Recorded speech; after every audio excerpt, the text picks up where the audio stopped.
Κύριε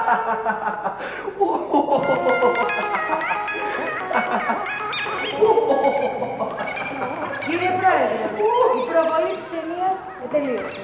Τελείωσε! Τελείωσε! Αχ, Παναγίτια μου, την κλείδωσα! Τελείωσε! Τελείωσε! Μπορείς να αποσυρθείς και να βγάλεις την απόφαση. Δεν ανάγκη να αποσυρθώ. Την έχω βγάλει την απόφαση.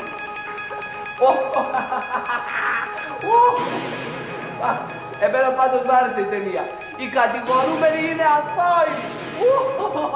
Αθώοι! Αθώοι! Θέλω τη μαμά μου! Θέλω τη μαμά μου! Θέλω τη μαμά μου!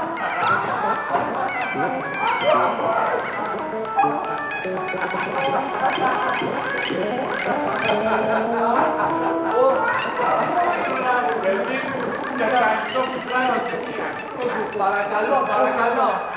Εσύ, έλα, δεν πιστεύω να μας κάνεις πλάκα, Τι είναι αυτά που μου λέτε. Μου άρεσε πάρα πολύ και έλασα με την καρδιά μου.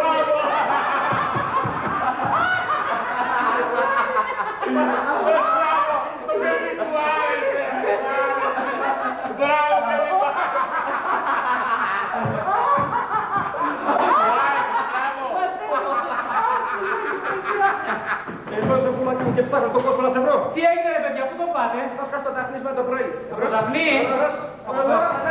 Αντίο και πάλι συγχαρητήρια για την ταινία σας.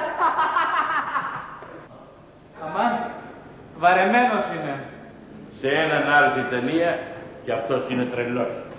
Ναι, αλλά δεν έχεις ακούσει που λένε από τρελό και από παιδί μαθαίνεις την αλήθεια. Σωστό. Σκλάβος.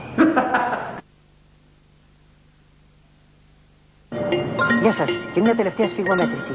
Θα θέλαμε να μας πείτε τη γνώμη σας για την ταινία που είδατε σήμερα.